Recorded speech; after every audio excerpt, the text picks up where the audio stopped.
ഹരിശ്രീ ഗണപതയേ നമ. അവിഘ്നമസ്തു. ഓം നമോ ഭഗവതേ വാസുദേവായ. ശ്രീകൃഷ്ണ പരമാത്മനേ നമ. ഓം ഗുരുബ്രഹ്മ ഗുരുർവിഷ്ണു ഗുരുർദേവോ മഹേശ്വര. ഗുരു സാക്ഷാത് പരബ്രഹ്മ തസ്മൈ ശ്രീ ഗുരവേ നമ. രാമായ രാമഭദ്രായ രാമചന്ദ്രായ വേധസേ രഘുനാഥായ നാഥായ സീതായാം പദയേ നമ. രാമ രാമ രാമ രാമ രാമ രാമ രാമ രാമ രാമ രാമ രാമ രാമ രാമ പാഹി മാം. രാമ രാമ രാമ രാമ രാമ രാമ രാമ രാമപാദം ചേരണി മുകുന്ദ രാമ പാഹി മാം. എല്ലാ ദൈവമക്കൾക്കും എൻ്റെ വിനിതമായ പ്രണാമം. എല്ലാവർക്കും ഭഗവത് കൃപയും ശാന്തിയും സമാധാനവും എല്ലാ നന്മകളും ഉണ്ടാകണമേ എന്ന് പ്രാർത്ഥിക്കുന്നു. ഓം ലോകാ സമസ്ത സുഖിനോ ഭവന്തു. നമുക്കിന്ന് രാമായണം വായിക്കാം. നമ്മൾ കഴിഞ്ഞ പ്രാവശ്യം വായിച്ചുകൊണ്ടിരുന്നത് ഭഗവാൻ ശ്രീരാമൻ ലക്ഷ്മണന് കൊടുത്ത ഉപദേശമാണ്. എന്തൊക്കെ ചെയ്യണമെന്ന അവസരം കൊടുത്തത്? മൽഭക്തന്മാരോടുള്ള നിത്യസംഗമം വേണം, മൽഭക്തന്മാരുടെ കനിവോട് സേവിക്കണം ഭക്തന്മാരെ. ഭഗവാന്റെ ഭക്തന്മാരെ അത്ര ഭഗവാൻ തുല്യമാണ്. അതുകൊണ്ടാണ് ഭഗവാൻ പറഞ്ഞു കൊടുക്കുന്നത് ഭക്തന് നേരുള്ള വഴി അറിഞ്ഞിടുന്നത് എങ്ങനെയാണ്? ശ്രീരാമ ഭക്തി വേണം, ഭഗവാൻ ഭക്തി വേണം. അത് ഉണ്ടാകുന്നത് എങ്ങനെയാണ്?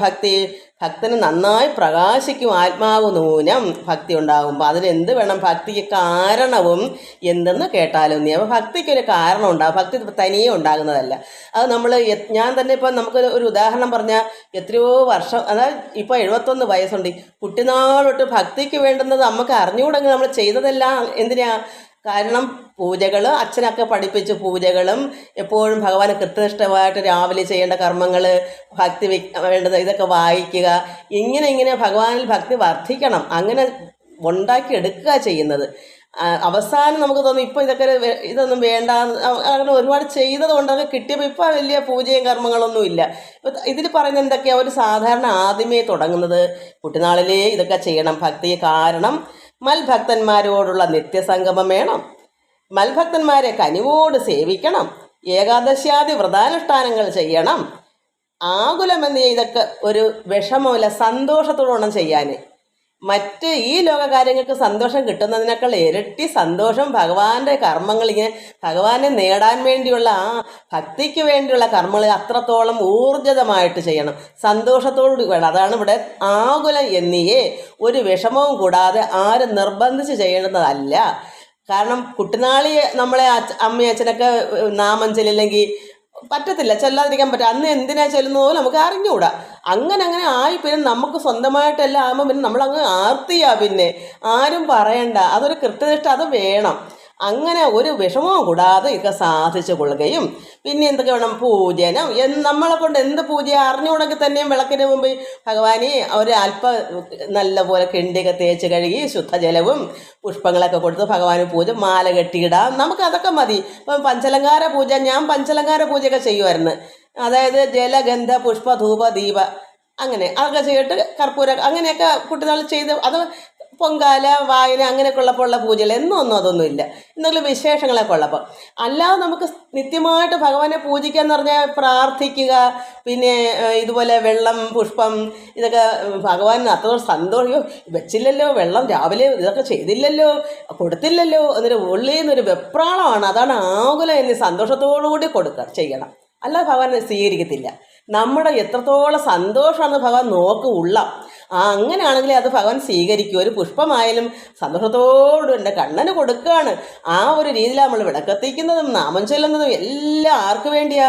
നമ്മുടെ അന്ന് നമ്മുടെ ഉള്ളിലുണ്ടെന്ന് നമുക്ക് അറിഞ്ഞുകൂടാ ഒരു കാലത്ത്. അതെല്ലാം ഭഗവാൻ ഒരു വിഗ്രഹത്തിലാണെന്നുള്ള ചിന്തയാണ് കുട്ടിനാളി. അതുകൊണ്ടാണ് വിഗ്രഹം വെക്കുന്നത്. അതൊക്കെ ആദ്യത്തെ പടികളാണ്. ഇത് ഭക്തി വർദ്ധിക്കാൻ ഇതെല്ലാം വേണോ താനും, അല്ലാതെ അമ്പലത്തിൽ പോകണം. ഇതൊക്കെ ആദ്യ പടികളാണ്. എപ്പോഴും 90-ാം പക്കം വരെ അമ്പലത്തിൽ പോയിട്ട് കാര്യമില്ല. എന്ന് വെച്ചെങ്കിൽ ഇത് കിട്ടാത്തൊക്കെ പോയേ പറ്റൂ. കിട്ടണമെന്നുണ്ടെങ്കിൽ നമ്മൾ ധ്യാനിക്കുക. ഇതുപോലെ കൃത്യനിഷ്ഠയും പൂജകളെല്ലാം എന്താ പൂജകൾ? ഇപ്പോൾ ഓം ഹ്രീം നമ ശിവായ, ഓം നമോ നാരായണ എന്ന് എന്തെങ്കിലും എണ്ണി അത് ഞങ്ങളൊക്കെ വിരലിനകത്ത് ഇത് 6 വട്ടം ഒരു 4 വിരലിൽ 16 4 4 വര 16 16 6 96 പിന്നെ 3 കൂടെ 98 ഇങ്ങനെയൊക്കെ ഓരോ നാമത്തിലും പുഷ്പം അർച്ചിക്കും. അങ്ങനെയൊക്കെയുള്ള പൂജ എന്ത് വേണമെങ്കിലും ചെയ്യാം. ഒന്നും ചെയ്തില്ലെങ്കിലും ഭക്തി മാത്രം ഭഗവാനെ ഒന്നും അറിഞ്ഞൂടാ. ഒരു ഒരു തുളസിയും ഒക്കെ അറിയാമല്ലോ, അത്രയും മതി. അങ്ങനത്തെ നമ്മുടെ മനസ്സാണ്, ആ സ്നേഹമാണ്. അങ്ങനെയെല്ലാം കഴിഞ്ഞിട്ട് അതാണ് പൂജനം, വന്ദനവും, ഭാവനം, ദാസ്യ രൂപം. നമുക്ക് ഒരു ഭക്തനും നമ്മൾ ദാസനോ ദാസിയോ ആകുക, അതാണ് ഭഗവാൻ ഇഷ്ടം. അങ്ങനെ ദാസ്യം, നല്ല ഭോജനം, നല്ല ഭോജനം, വൃത്തിയുള്ള ഭോജനം. ഈ മാംസം മത്സ്യമൊന്നും അല്ല, നല്ല അത് എന്തോ പറഞ്ഞത് പൊളിച്ചതും വളിച്ചതൊന്നും അല്ല. നല്ല ഈ ഭക്തന്മാർക്കൊക്കെ പ്രത്യേകിച്ച് നല്ല കാടിന് എരിയും പുളിയൊക്കെ കൂടുതലൊന്നും ആയിക്കൂടാ. ഇതൊക്കെ ഒരു ശുദ്ധമായ ഒരു പ്രത്യേക ഭോജനങ്ങൾ. എന്നിട്ട് അഗ്നിവിപ്രാണം കൊടുക്കുക. അത് നല്ല നല്ല പിന്നെ ബ്രാഹ്മണർക്കൊക്കെ അത് അന്നദാനം കൊടുക്കുക. അതിനാണ് നമ്മൾ അമ്പലത്തിൽ പോകുന്നത്. അമ്പലത്തിൽ പോകാൻ പൂജാരിക്ക് ദക്ഷിണ കൊടുക്കുക. അങ്ങനെയൊക്കെ ചെയ്യുന്നില്ലേ? അതൊക്കെ തന്നെ മതി, ധാരാളം. എന്ത് ചെയ്താലും അങ്ങനെ ചെയ്തിട്ട് മൽക്കഥ പാഠശ്രവണം, ഭഗവാന്റെ കഥകൾ ശ്രവിക്കുക, മറ്റുള്ളവർ പറഞ്ഞ കേൾക്കുക, അത് പാഠം ചെയ്യുക. ഇതൊക്കെയാണ് കൊടുത്ത ഉപദേശങ്ങൾ. ഇത് എന്തിനു വേണ്ടിയായി? ഇത് നമുക്ക് ഇതൊക്കെയാണോ? പക്ഷെ ഇത് കൃത്യനിഷ്ഠമായിട്ട് ചെയ്യുന്നത് ഒരു പ്രത്യേകതയുണ്ട്. ഭക്തി വർദ്ധിച്ചെങ്കിൽ ഇതെല്ലാം കിട്ടും. ഇത് ഭക്തി വർദ്ധിക്കാനുള്ള കാരണങ്ങളാണ്.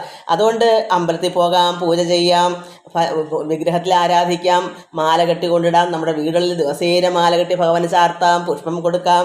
എന്നിട്ട് മൽകഥ പാഠശ്രവണങ്ങൾ ചെയ്യുകയും കേൾക്കുകയും പഠിക്കുകയും ചെയ്യുക. മൽഗുണ നാമങ്ങളെ കീർത്തിക്കുക. ഇതൊക്കെ നമ്മൾ കഴിഞ്ഞ ദിവസം വായിച്ചതുകൊണ്ട് എടുത്ത് പറഞ്ഞുള്ളതേ ഉള്ളൂ. കാരണം ഇതിപ്പോൾ തീരും. ഒന്നുകൂടെ മക്കൾക്ക് എപ്പോഴും ഓർമ്മ വേണമല്ലോ, അതിന് പറയുന്നതാണ്. ഇനിയിപ്പോൾ വേറെ കഥകളല്ല വായിക്കാൻ പോകുന്നത്. അപ്പോൾ ഇതങ്ങ് കളയും. ഇത് കളയാതിരിക്കാനായി വീണ്ടും ഓർമ്മിപ്പിക്കുന്നത്. ഇതെല്ലാവർക്കും അല്ല, ഇത് ഭക്തി വർദ്ധിക്കാനുള്ള മക്കൾക്ക് പ്രത്യേകിച്ച് പറയേണ്ടുന്നതാണ്. പഠിക്കുന്നവർക്ക് ഇതിപ്പോൾ പഠിച്ച് എനിക്കിപ്പോൾ ഇതൊന്നും കഴിയത്തില്ലെന്ന് പറഞ്ഞ് പഠിക്കുന്നവരുണ്ട്. കാരണം അമ്പലത്തിലൊക്കെ അത് വായിക്കാൻ പോകുന്നവർക്ക് അന്ന് പഠിക്കുന്ന അങ്ങനെയുള്ള കുട്ടികളുണ്ട്. അവർക്ക് ഭക്തി വർദ്ധിക്കണമെന്നും പരമാത്മാവിൽ ലയിക്കണമെന്നൊന്നും അവർക്കുള്ളവരാണ്. ഇത് അങ്ങനെയുള്ളവർക്ക് വേണ്ടി പറയുന്നതാണ്. അതുകൊണ്ട് മൽഗുണ നാമങ്ങളെ കീർത്തിച്ചു കൊള്ളുകയും ഭഗവാനെ നാമങ്ങൾ പാടി പുകഴ്ത്തി വാഴ്ത്തുക. സന്തോഷം യുദ്ധം എങ്കൽ വർത്തിക്കും. ഇങ്ങനെയെല്ലാം ചെയ്യുന്ന ജനങ്ങൾക്ക് ഒരു അന്തരം വരാതൊരു ഭക്തി ഉണ്ടായി വരും.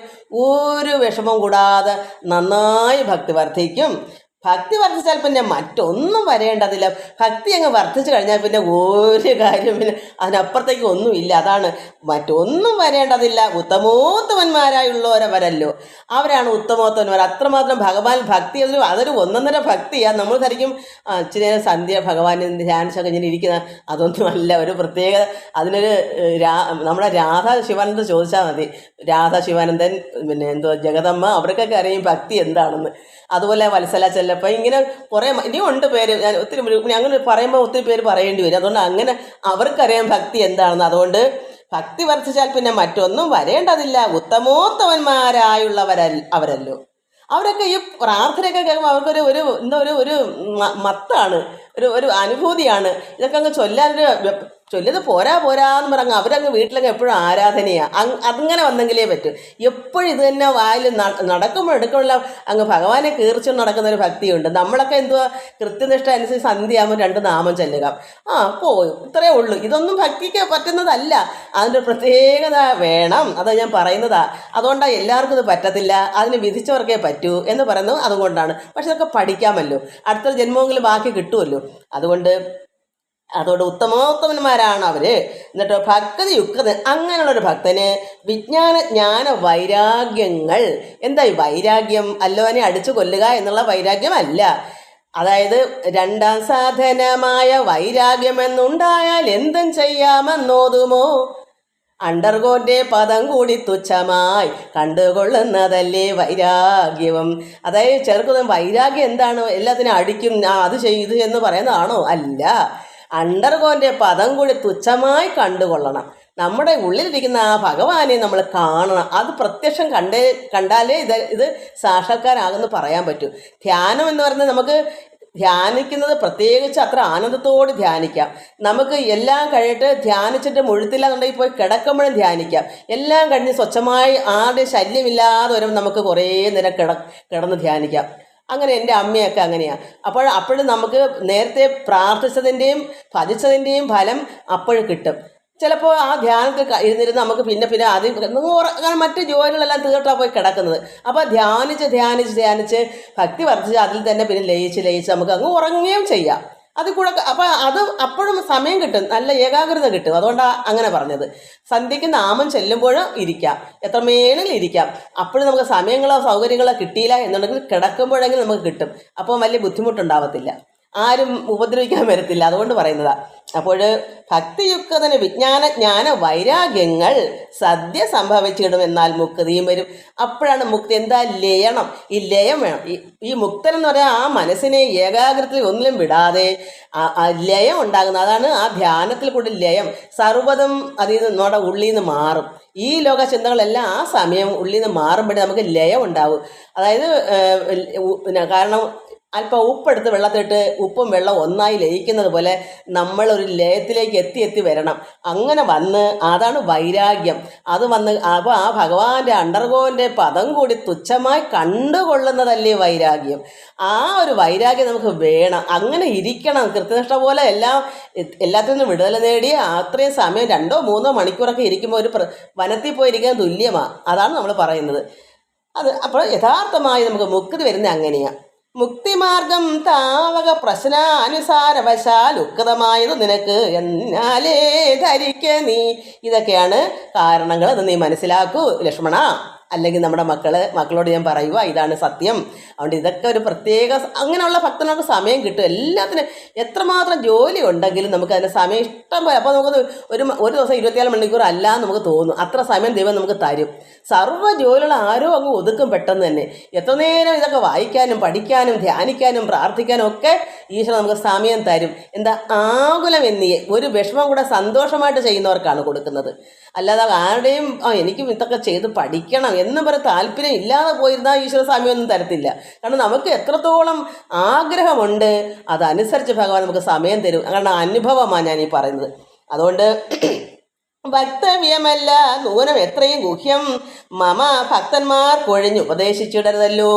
ഇത് ഭക്തന്മാർക്ക് കൊടുക്കേണ്ട ഉപദേശമാണ്. വക്തവ്യമല്ല, ഇതൊന്നും പറയരുത് ആരോടും.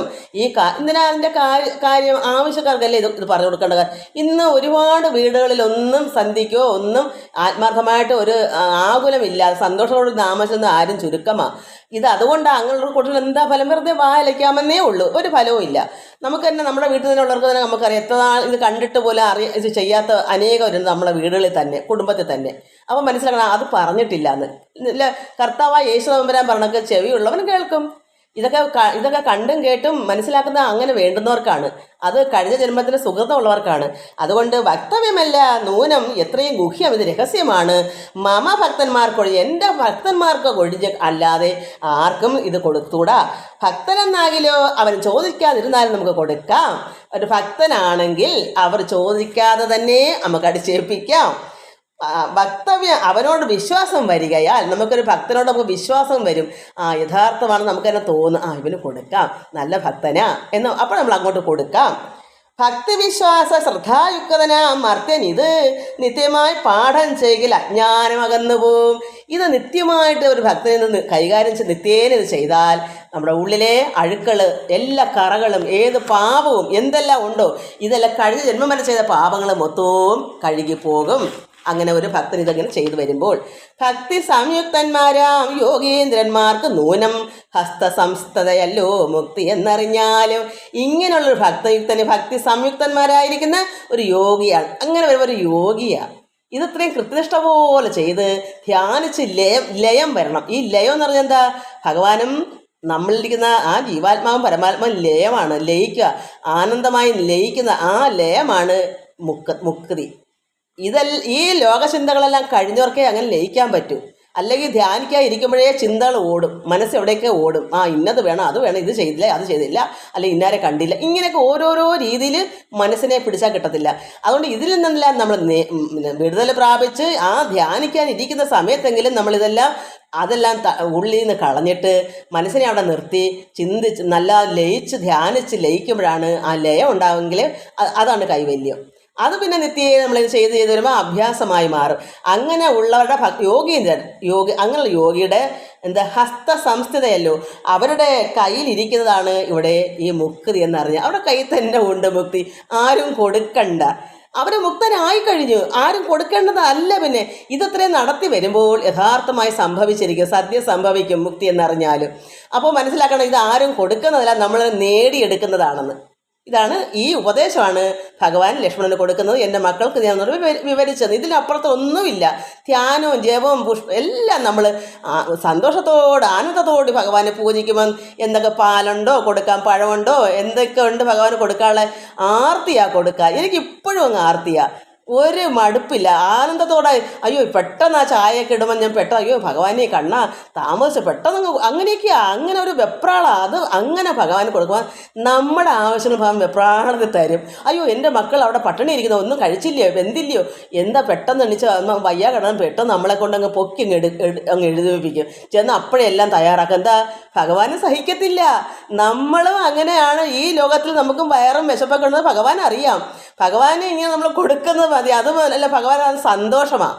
അനുഭവിക്കാൻ ഇരിക്കുകയോ പക്ഷെ നമ്മുടെ മനസ്സാണ് അത് ഭഗവാൻ അവിടെ സ്വീകരിക്കുന്നു. അപ്പോൾ നമ്മൾ അതിന് ശേഷം നമ്മുടെ കാര്യം നോക്കാതിരുന്നാൽ ഭഗവാൻ അത്രത്തോളം വിഷമമുണ്ടെന്നുള്ളത് എനിക്ക് ഉറപ്പായ കാര്യമാണ്. അതുകൊണ്ട് ഭഗവാനും നമുക്ക് വേണ്ടുന്നതൊക്കെ നമ്മുടെ കൈയും കാലൊക്കെ ഒന്ന് അനക്കി കൊടുത്താൽ മതി, അത് അപ്പോഴവിടെ സ്വന്തം ആയിത്തീരും. അത്രയേ ഉള്ളൂ. എല്ലാവർക്കും അത് കേട്ട് ഇത്രയേ ഉള്ളൂ. ഇത് നമുക്കിനി ശൂർപ്പണഖ വൃത്താന്തം വായിക്കാം. ഇനി ഇതൊക്കെ ഉപദേശം കൊടുത്തതാണ്. ഇനി നമുക്ക് ഭഗവാൻ അവിടെ എന്തൊക്കെ കാട്ടി കൂട്ടുന്നത്, ശ്രീരാമ ഭഗവാൻ ഇനി എന്താ ചെയ്യുന്നത് അറിയാം. അവർ ശൂർപ്പണഖ വൃത്താന്തം. ഇത്തരം സൗമിത്രിയോട് അരുളി ചെയ്തു പുനരിത്തിരി നേരം ഇരുന്നിടിനോരനന്തരം. ഇങ്ങനെയെല്ലാം പറഞ്ഞിട്ട് ഭഗവാൻ ഒത്തിരി നേരം അവിടെ ഇരുന്നു. ഭഗവാൻ ഈ ഉപദേശമെല്ലാം കൊടുത്ത് ഗൗതമീ തീരേ മഹാകാനനേ പഞ്ചവടി ഭൂതലേ മനോഹരേ സഞ്ചരിച്ചിടുന്നൊരു യാമിനീചര ജനസ്ഥാനവാസിനിയായ യാമിനി ഇരുട്ടിൽ വസിക്കുന്നുള്ള രാക്ഷസി, അതായത് രാവണൻ്റെ സഹോദരി. അപ്പോൾ ഗൗതമി തീരെ കാനനത്തിൽ ഒരു പഞ്ചവടിയിലാണല്ലോ ഇവരിയ്ക്കുന്നത്, ഭഗവാനും ലക്ഷ്മണനൊക്കെ. അവിടെ ഭൂതലേ മനോഹരേ സഞ്ചരിച്ചിരുന്ന ഒരു യാമിനി. അപ്പോൾ ആ സ്ഥലത്ത് ഭഗവാനൊക്കെ ഇരുന്നപ്പോൾ ഒരു രാക്ഷസി അവിടെ സ്ഥാനവാസിനിയായ അവിടുത്തെ സ്ഥലത്ത് കാമരൂപിണി കണ്ടാൾ കാമിനി വിമോഹിനി. ഇവൾ അത്രമാത്രം കാമിനി എന്നുവെച്ചാൽ അത്രമാത്രം കാമപീഡിതയായിട്ട് വരുന്നവളാണ്. ഏത് രൂപവും ഈ ശൂർപ്പണഖയ്ക്ക് എടുക്കാൻ പറ്റും, സുന്ദരിയായി വരും. യഥാർത്ഥ വിഷയം സംഭവം കിട്ടിയില്ലെങ്കിൽ അവൾ കരിങ്കാളി എന്താ എന്ന് പറയുന്നേ, അത്രമാത്രം ഘോര രൂപിണിയാവുകയും ചെയ്യും. അത്ര ഘോരമായുള്ള വൃത്തിയട്ട ഒരു ശരീരം ആയി കറുത്ത് അങ്ങനെയും വരും. ഏത് രൂപം രാക്ഷസിയല്ലേ. ഇവരെ പറ്റിക്കാനും ശ്രീരാമ ഭഗവാനൊക്കെ കൈക്കലാക്കാനുള്ള കാമപീഡിതയായി സുന്ദരിയായിട്ട് വരിക. അതാണ് ഗൗതമി തീരെ മഹാകാനനെ പഞ്ചവടി പൂതലേ മനോഹരെ സഞ്ചരിച്ചിടുന്നൊരു യാമിനി. ആ ഭഗവാന്റെ സ്ഥലത്ത് അത്രമാത്രം ഒരു സുന്ദരിയായിട്ട് അവിടെ യാമിനീചര ജനസ്ഥാനവാസിനിയായ കാമരൂപിണി കണ്ടാൾ കാമിനി വിമോഹിനി. എന്തോ കണ്ടതവള്? അവളവിടെ സഞ്ചരിച്ച് ഇങ്ങനെ നടന്നപ്പോൾ ഇവരെ കണ്ടു, ശ്രീരാമനെയൊക്കെ കണ്ടതാണ്. അവൾ ഇങ്ങനെ അവിടെയൊക്കെ ഇങ്ങനെ സുന്ദരിയായിട്ട് സഞ്ചരിക്കുക. അപ്പോൾ കണ്ടു, എന്ത് കണ്ടു? പങ്കജധ്വജ കുലിശ അങ്കുശാങ്കിതങ്ങളായി. കുലിശം അങ്കുശം അതായത് താമരപ്പൂവ്, കൊടിമരം, വജ്രം, ആനത്തോട്ടി, ഭഗവാന്റെ പാദത്തിലെ അടയാളങ്ങൾ, അവിടെയൊക്കെ നടന്നതിൻ്റെ അടയാളങ്ങൾ അവൾ കണ്ട്. പാദം പതിഞ്ഞേക്കുമ്പോൾ അതിലെല്ലാം ഈ താമരപ്പൂവിൻ്റെയും വജ്രത്തിൻ്റെയും ആനത്തോട്ടി, കൊടിമരം, ഇതൊക്കെ ഭഗവാൻ നാരായണൻ്റെ പാദത്തിലുണ്ട് അടയാളങ്ങൾ. അത് അവതരിക്കുമ്പോഴെല്ലാം കൃഷ്ണനായിട്ട് അവതരിച്ചാലും ശ്രീരാമനായിട്ട് അവതരിച്ചാലും പിന്നെ ഭഗവാന്റെ ഏത് രൂപത്തിലും അവരുടെ എല്ലാം പാദത്തിൽ, കാരണം നാരായണനാണല്ലോ. അതുകൊണ്ട് ആ പാദം ഭഗവാന്റെ ആയതുകൊണ്ട് എങ്ങനെ ഏത് രൂപത്തിൽ ഇനി അവതരിക്കാൻ ആരും ഇനി വരുന്നാലും ഇത് കാണും. കാരണം ഭഗവാൻ നാരായണൻ്റെ പാദത്തിലെ ചിഹ്നമാണത്.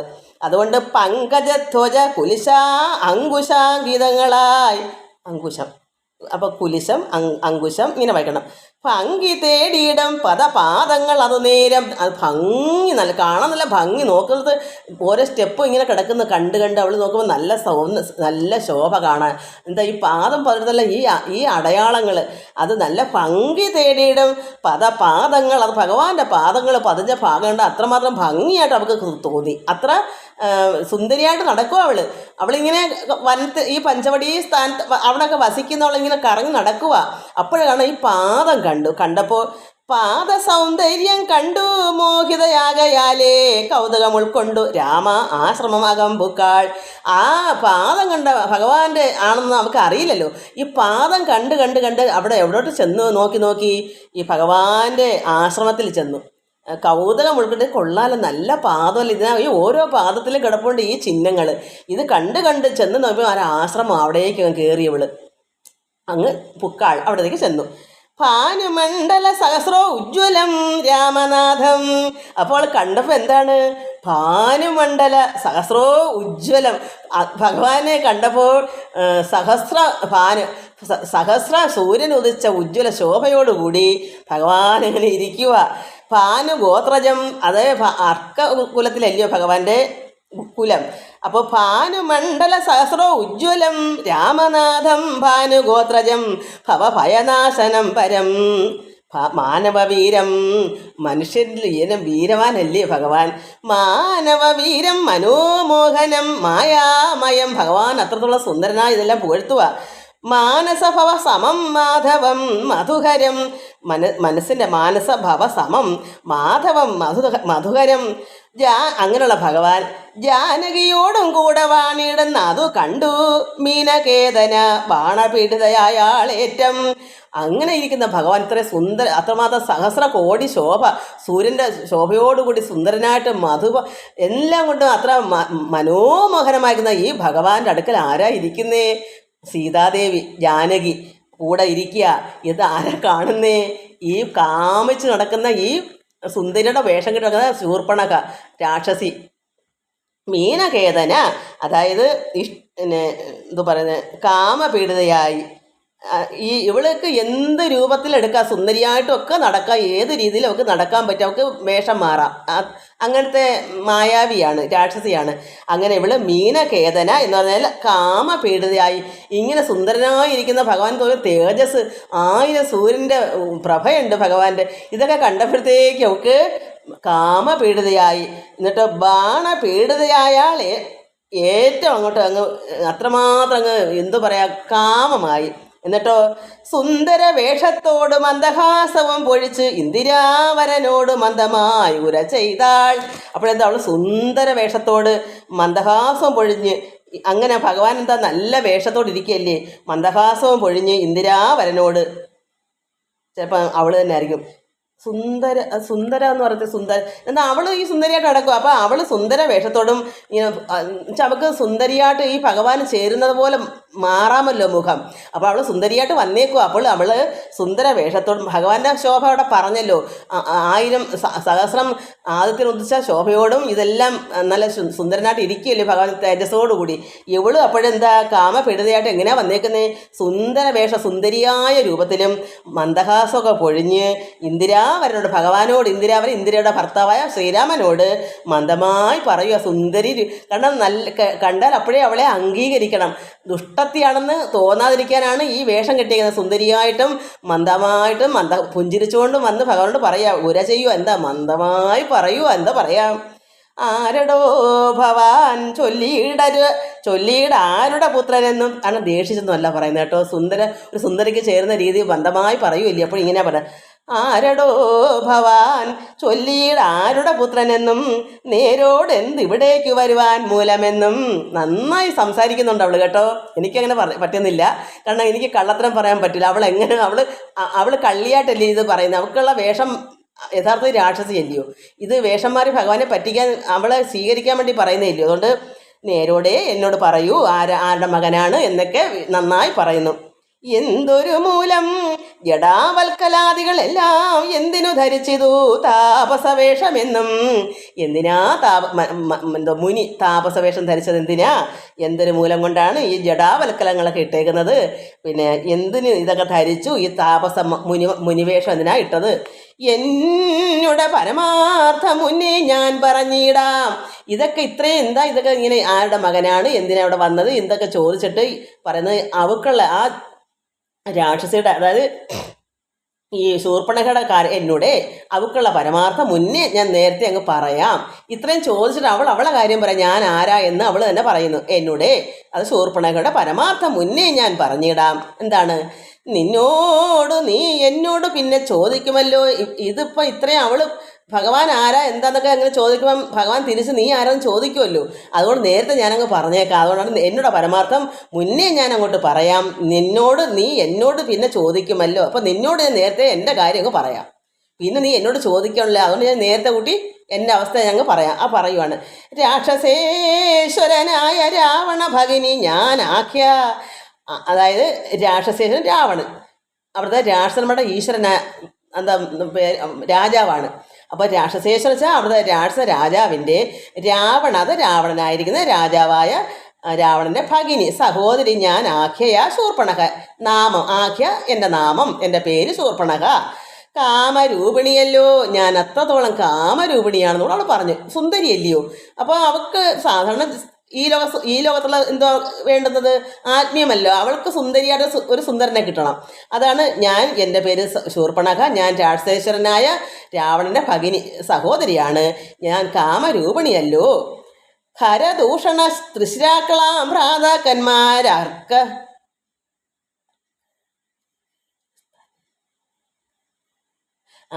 ഖരദൂഷ വെച്ചാൽ തൃശ്ശിരാക്കൾ വെച്ചാൽ രാവണന് വേറെ സഹോദരന്മാരാ. തൃശ്ശിരാക്കൾ എന്ന് പറഞ്ഞ സഹോദരന്മാരുണ്ട്. ഖരദൂഷണ ത്രിശിരാക്കളാം ഭ്രാതാക്കൻ വെച്ചാൽ സഹോദരന്മാർ. ഭ്രാതാക്കന്മാർക്കരികെ ജനസ്ഥാനെ ഞാനിരിപ്പതു സദാ. എപ്പോഴും എൻ്റെ ത്രിശിരാക്കളാകുന്ന സഹോദരന്മാർ അടുക്കലാണ് ഞാൻ എപ്പോഴും ഇരിക്കുന്നത്. എൻ്റെ സഹോദരന്മാരാണ് ത്രിശിരാക്കൾ. അതും രാക്ഷസ രാജാവായ രാവണൻ്റെ സഹോദരിയുമാണ്. ത്രിശിരാക്കളാകുന്ന എൻ്റെ സഹോദരന്മാർ ഭ്രാതാക്കന്മാരുടെ അരികെയാണ് ഞാൻ എപ്പോഴും വസിക്കുന്നത്. ഇത്രയും പറഞ്ഞു. നിന്നെ ഞാൻ ആരുന്നതും അറിഞ്ഞില്ല, അതും എന്നോട് പരമാർത്ഥം ചൊല്ലണം ദയാനിധേ. ഇത്രയും ഞാൻ എൻ്റെ കാര്യം പറഞ്ഞു. ഇനി നിന്നെ ഞാൻ ആരെന്നറിയുന്നില്ല, അതുകൊണ്ട് എന്നോട് നീ പരമാർത്ഥം ചൊല്ലു ദയാനിധേ എന്ന് സന്തോഷമായിട്ടും ഭക്തിയോടൊക്കെ മന്ദമായി പറയുക. സുന്ദരിയാളില്ലേ, സുന്ദരിയായിട്ട് വന്നേക്കുമല്ലേ, അങ്ങനെ സുന്ദരത്തോട് പറയുകയാണ്. ഞാൻ കാമരൂപിണി അത്രമാത്രമാണ്. അതുകൊണ്ട് ഞാൻ ഇന്നാരാണ്, ഞാൻ രാക്ഷസ രാജാവിൻ്റെ സഹോദരി, എൻ്റെ ഭ്രാതാക്കന്മാർ തൃശ്ശിരാക്കളുണ്ട്, ഞാൻ അവരോടെപ്പോഴും നിത്യവും വസിക്കുകയാണ്. ഇത്രയൊക്കെ പറഞ്ഞു. അപ്പോൾ നീ എന്നോട് നിൻ്റെ കാര്യൂടെ പറയൂ, നീ ആരാണ്, പരമാർത്ഥം പറയണം ദയാനിധേ. അപ്പോൾ ഭഗവാൻ പറയുന്നു, ശ്രീരാമൻ പറയുന്നു, സുന്ദരി കേട്ടുകൊള്ളുക, ഞാൻ അയോധ്യാധിപതി നന്ദനൻ ദാശരഥി രാമൻ എന്നല്ലോ നാമം. അതായത് ഞാൻ അയോധ്യാധിപതിയായിരിക്കുന്ന ദശരഥ മഹാരാജാവൻ നന്ദനൻ, അത് മകൻ. ഞാൻ ദാശരഥിയാണ്, രാമൻ എന്നാണ് എൻ്റെ പേര്. അത്രയും പറഞ്ഞു. ഭഗവാൻ പറഞ്ഞു, എന്നുടെ ഭാര്യ ഇവൾ ജനകാത്മജ സീത. ഈ ഇരിക്കുന്നത് എൻ്റെ ഭാര്യ, അതാണ് അവളെ പേര് ജനക ആത്മജ. ജനകൻ്റെ പുത്രിയാണ്, പേര് സീത. ജനക മഹാരാജാവിൻ്റെ മകളെ ജനക ആത്മജ മകൾ. അപ്പം ജനക രാജാവിൻ്റെ മകളായ സീതയാണ് എന്നോട് ഭാര്യ ഇവള്. ധന്യമൽ ഭ്രാതാവായ ലക്ഷ്മണൻ ഇവനടോ. ധന്യേ സുന്ദരി, ഈ ഇരിക്കുന്ന ലക്ഷ്മണൻ എൻ്റെ ഭ്രാതാവാണ്, സഹോദരനാണ്. എന്നാൽ എന്തൊരു കാര്യം നിനക്ക് എന്നാലേ ഭഗവാനെ കൊണ്ട് എന്താ എന്നെ കൊണ്ട് എന്താ നിനക്ക് കാര്യം സാധിക്കേണ്ടതെന്നാണ് ഭഗവാൻ എന്നാൽ എന്നെ കൊണ്ട് എന്ത് കാര്യമാണ് നിനക്ക് മനോഹരേ, ഞാൻ എന്താ നിനക്ക് സാധിച്ചു തരണം. ഇവിടെ എന്തിനാ ഇങ്ങനെ വന്ന് ഇത്ര കാര്യങ്ങൾ നമ്മൾ ചോദിക്കുന്നത്? എന്തിനാ ഇവിടെ വന്ന്, എന്ത് കാര്യത്തിൽ? നമ്മൾ വീട്ടിൽ ഒരു വിശേഷ ഒരാൾ നമ്മൾ ചോദിക്കല്ലേ, എന്ത് കാരണം കൊണ്ടാ എന്ത് കാര്യമാണ് വേണ്ടേ എന്ന് നമ്മൾ ചോദിക്കല്ലേ. അല്ല, ഭഗവാന്റെ ആശ്രമത്തിലല്ലേ ചെന്നേക്കുന്നത്. അപ്പോൾ ഭഗവാൻ ചോദിച്ചു, എന്നാൽ എന്തൊരു കാര്യം, എന്നെ കൊണ്ട് എന്തൊരു കാര്യമാണ് നിനക്ക് ചെയ്തു തരേണ്ടത് മനോഹരേ. നിന്നുടെ മനോഗതം ചൊല്ലുക മടിയാതെ. നിന്റെ മനസ്സിൽ എന്താ ഇരിപ്പ്, നിന്റെ മനസ്സിൽ എന്താ കാര്യങ്ങൾ, അത് നീ എന്നോട് പറയൂ, മടിക്കാതെ പറയുക. എന്നതു കേട്ട നേരം ചൊല്ലിനാൾ നിശാചരി, എന്നോട് കൂടെ പോന്നു രമിച്ചു കൊള്ളേണം നീ. അപ്പോൾ അവൾക്കുള്ള മനോഗതം ചോദിച്ചു ഭഗവാൻ. അപ്പോഴും അവൾ പറയുവാണ്, എന്നോട് കൂടെ ഒന്ന് വരണം. എന്തിനാ? രമിക്കാൻ. അവർ ഭഗവാനോടൊപ്പം അവൾക്കുള്ള ആഗ്രഹം സാധിക്കണം. അതുകൊണ്ട് എന്നോട് വരിക, എന്നിട്ട് എന്നോട് കൂടെ പോന്ന് എൻ്റെ കൂടെ വന്ന് രമിച്ചു കൊള്ളണം നീ. നിന്നെയും പിരിഞ്ഞു പോവാൻ മമ ശക്തി പോരാ. നിന്നെ പിരിഞ്ഞു പോകാൻ എനിക്ക് അതായത് ശൂർപ്പണഖയ്ക്ക് ശക്തി പോരാ. എന്നെ നീ പരിഗ്രഹിച്ചിടണം മടിയാതെ, എന്നെ നീ കൈക്കൊള്ളണം. എനിക്ക് നിന്നെ വേണം, എനിക്ക് നിന്നെ കളണ്ട് പോകാൻ പറ്റുകയില്ല. കാരണം നോക്കിയാൽ സൂര്യൻ ഉദിച്ച പ്രഭയോടുകൂടി ഇരിക്കുന്ന ഭഗവാൻ. ഒന്ന് ആലോചിച്ച് നോക്ക്, ഒട്ടും കണ്ണ് മോശമല്ല. അപ്പോൾ ആ സൗന്ദര്യം, ആ തേജസ് കണ്ടപ്പോൾ അവൾക്ക് വേണം ഭഗവാനെ. അപ്പോൾ ഭഗവാനോട് പറയുക, എന്നോട് കൂടെ വരണേ. എന്നെ കൊണ്ടുള്ള ആവശ്യം എന്ന് ഭഗവാൻ ചോദിച്ചു, എന്ത് കാര്യത്തിനാണ് ഇവിടേക്ക് വന്നത്? അപ്പോഴും അവൾ പറഞ്ഞു, എനിക്ക് നിന്നെ വേണം, എനിക്ക് നിന്നെ പിരിഞ്ഞ് പോകാൻ പറ്റില്ല, നീ എന്നോട് കൂടി രമിക്കണം. ജാനകി തന്നെ. അപ്പോൾ ഭഗവാൻ എന്ത് ചെയ്തു? ജാനകി തന്നെ കടാക്ഷിച്ച് പുഞ്ചിരി പൂണ്ടു. ഭഗവാൻ സീതാദേവി ഒന്ന് ഇങ്ങനെ നോക്കി, പറ്റിയത് തന്നെയെന്ന്.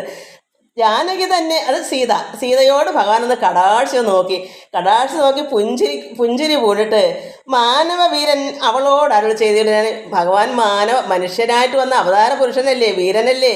ഭഗവാൻ എന്ത് ചെയ്ത് അവളോട് പറയുന്നു, ദേവിയെ നോക്കി, സീതയെ നോക്കി ഒന്ന് നോക്കി പുഞ്ചിരിച്ചിട്ട് പറയുന്നു, ഞാനിക തപോധന വേഷവും ധരിച്ച്. ഭഗവാൻ പറയാ, ആ രാവണത്തീർത്ത് പറയുവാണ്, ഞാനിവിടെ ഭഗവാൻ ഇവിടെ തപോധന വേഷവും അതായത് മുനിവേഷവും ധരിച്ച് ഓരോ കാനനം തോറും നടന്നിടുന്നു സദാകാലം. ഇന്നിവിടെയെങ്കിൽ നാളെ വേറെ സ്ഥലത്താണ് ഭഗവാൻ. ഇപ്പം അതിനുമുമ്പ് ഒരു മഹർഷിമാരുടെ ആശ്രമത്തിലൊക്കെ ആയിരുന്നു. അവിടുന്ന് ഇപ്പോൾ പഞ്ചവടിയിലേക്ക് വന്നു. അവിടുന്ന് ഭഗവാൻ അവിടുന്ന് അല്പസമയം വേറെ എങ്ങോട്ടെങ്കിലും മാറും. കാരണം ഈ കാനനം തോറും നടക്കുവാണെന്ന് ഭഗവാൻ പറഞ്ഞു. ഞാനിഹ തപോധന വേഷവും ധരിച്ച് ഓരോ കാനനം തോറും നടന്നിടുന്നു സദാകാലം. ജാനകിയാകും ഇവള് എന്നുടെ പത്നിയല്ലോ. ഈ സീതാദേവി എൻ്റെ ഭാര്യയാണ്, എൻ്റെ പത്നിയല്ലോ. മാനസേ പാർത്താൽ വെടിഞ്ഞിടരുതൊന്നുകൊണ്ടും. എൻ്റെ പത്നിയാണ്, മനസ്സിൽ ഓർക്കൂ. ഇത് ഒരിക്കലും പിരിയാൻ പാടില്ല, എൻ്റെ പത്നിയാ. ഈ പത്നിയെ കളഞ്ഞിട്ട് വേറെ പിടിക്കാൻ പറ്റുമോ? അതുകൊണ്ട് ഭഗവാൻ പറഞ്ഞു, മാനസേ ഇത് ഓർക്കൂ, ഇത് മനസ്സിൽ നീ ചിന്തിക്കൂ. പാർത്താൽ വെടിഞ്ഞിടരുത്, ഒന്നുകൊണ്ടും വെടിയാൻ പാടില്ല, ഉപേക്ഷിക്കാൻ പാടില്ല. സാ പത്നിയോദ്ഭവ ദുഃഖം എത്രയും കഷ്ടം. അതായത് സാ പത്നി, ഭഗവാന്റെ പത്നി, സ്വന്തം പത്നിയാണ്, ഇവിടെ ധർമ്മപത്നിയാണ് സീത. അതുകൊണ്ട് സാ പത്നിയോ ഉത്ഭവ, ആ പത്നിക്ക് ദുഃഖങ്ങൾ ഉത്ഭവിച്ചുകൂടാ. ഈ ഭഗവാൻ കാത്തുകൊള്ളേണ്ടത് അതിനാ വിവാഹം കഴിച്ചത്.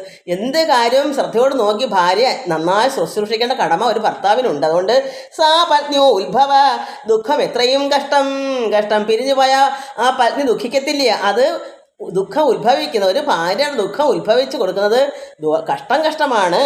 താപത്തെ സഹിപ്പതിന് ആളല്ല നീയുമെടോ. ഇത് ഒരു സ്ത്രീക്കും നല്ലതല്ല. താപത്തെ സഹിക്കാൻ പറ്റത്തില്ല, നിനക്കും പറ്റത്തില്ല, നീയും ഇടോ. അപ്പോൾ ഇവിടെ പത്നിയുടെ ദുഃഖങ്ങൾ പുരുഷന്മാർക്ക് താങ്ങാൻ പറ്റില്ല. അതുകൊണ്ട് നിനക്കുള്ള ദുഃഖവും എന്നുവെച്ചാൽ അവളെ ഭഗവാൻ കെട്ടിയില്ലല്ലോ. ഇപ്പോൾ കെട്ടിയാളിനെ പിരിയാൻ പറ്റത്തില്ലെന്നാ ഭഗവാൻ പറയുന്നത്. അപ്പോൾ പിന്നെ ഇവളെ കെട്ടാൻ പറ്റൂലല്ലോ. ഭഗവാൻ അങ്ങനെ ദുഃഖം കൊടുത്താൽ അത് ദോഷമല്ലേ, കഷ്ടമല്ലേ. അതുകൊണ്ട് താപത്തെ സഹിപ്പതിന് ആളല്ല നീയുമിടോ. അപ്പോൾ നിനക്കും പറ്റത്തില്ല, സീതയ്ക്കും പറ്റത്തില്ല. അതുകൊണ്ട് ലക്ഷ്മണൻ മമ ഭ്രാതാ സുന്ദരൻ മനോഹരൻ. ലക്ഷ്മി ദേവിക്ക് തന്നെ ഒക്കും നീ എല്ലാം കൊണ്ടും. നിന്നെ കണ്ട സുന്ദരിയല്ലയോ, നീ ലക്ഷ്മി ദേവിക്ക് തുല്യമല്ലേ. അതുകൊണ്ട് നീ ഒരു കാര്യം ചെയ്യും, ലക്ഷ്മണൻ എൻ്റെ മമ ഭ്രാതൻ സുന്ദരനാണ്, എൻ്റെ സഹോദരൻ. ഭ്രാതൻ സഹോദരൻ. അതുകൊണ്ട് ലക്ഷ്മണൻ സുന്ദരനാണ്, എൻ്റെ സഹോദരനാ, മനോഹരനാണ്. ലക്ഷ്മി ദേവിക്ക് തന്നെ ഒക്കും. നീ ലക്ഷ്മി ദേവി പോലെ ഉണ്ട്. അതുകൊണ്ട് നീ എല്ലാം കൊണ്ട് ലക്ഷ്മണന് ചേരും. അതുകൊണ്ട് നീ അവളുടെ അടുക്കിലേക്ക് ചെല്ലൂ എന്നാണ് ഭഗവാൻ പറയുന്നത്. നിങ്ങളിൽ ചേരും ഏറെ നിർണയം മനോഹരേ. നിങ്ങൾ നന്നായി ചേരും. നീ ലക്ഷ്മി ദേവിക്ക് തുല്യമാണ്, ലക്ഷ്മണൻ നന്നായി ചേരും. സംഘവും നിന്നിലേറ്റം വർദ്ധിക്കും അവനടോ. അവൻ നിന്നിൽ എത്ര സംഘം ഉണ്ടാവും. നിങ്ങൾ നല്ല ചേർച്ചയാണ്, നിന്നിലേറ്റം അപ്പോൾ നിങ്ങൾ നന്നായി ചേരുന്നുണ്ട്.